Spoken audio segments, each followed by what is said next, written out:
Hey there, Northsiders and friends. It's time to prepare for worship. And I don't need to tell you this, but we're preparing for Easter. Please take time to read the gospel passage from the Gospel of Mark, chapter 16, verses 1 through 8, before worship on Sunday.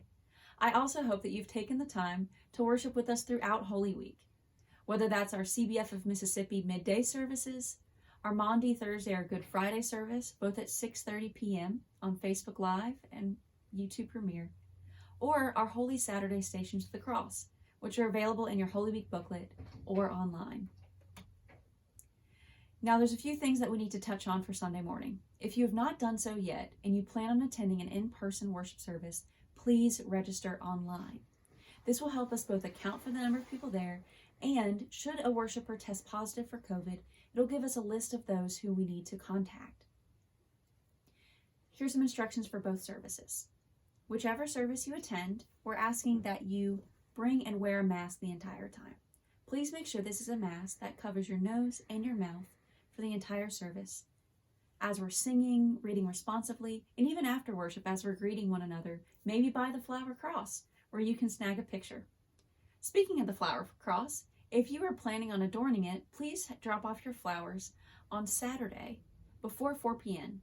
We'll have some buckets of water there for you to drop your flowers in there. We'd love for you to participate in that way. Something else you'll need for both services is your Holy Week booklet. Now, if you've received a Holy Week bag, you should already have one of these. If you don't have a Holy Week booklet, don't worry, we'll have some extras available for you at worship. We're also asking that if you have your bells from last year, you bring your bells with you. We will have some extras. We want to make sure that everyone has bells so that every time we say hallelujah, we can bring them together. Just as a reminder, we will not have childcare or extended session for either of the services. We are looking forward to having all of our kids with us the entirety of worship. And if you are a family with children, be sure to watch the separate video, which is preparing for worship for kids, to help our kids have a little bit of adjustment of what to expect to worship, as they have not been in person in over a year. If you're coming to the 7:30 service, we ask that once you arrive and put on your mask, you walk over to the side of the sanctuary that has the magnolia tree.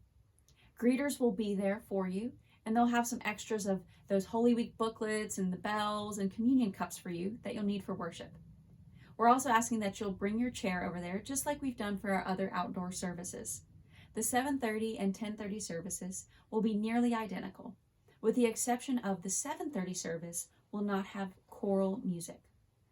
If you're coming from for the 10:30 service, after you park and put on your mask, walk over towards the flower cross in front of the sanctuary. Our traffic in the sanctuary will be one way. You'll go in through the 2 double doors at the front, and then you will be dismissed out the side doors. So it'll just be one-way flow. Once you're by the flower cross, you'll see some greeters who will have a table just like the 7:31 with anything that you might have forgotten. If you forgot to register online, we'll also have a sign-in sheet for you to do that there.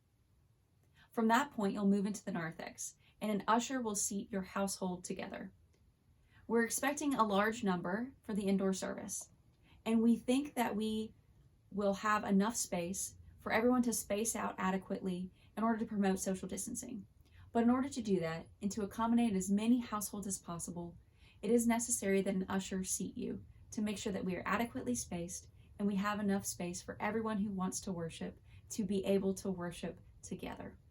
This might mean that you might not be able to sit in your regular spot, and we thank you in advance for all of your flexibility regarding that. It's going to be a wonderful Sunday of worship. If you have any questions at all, feel free to contact me.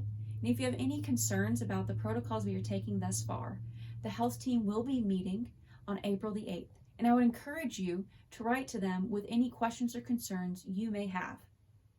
We're able to make more informed decisions with the input from our congregation, so we thank you for that. We look forward to seeing each of you at worship on Sunday, whether that's in person or online. Remember, you are loved. Be at peace.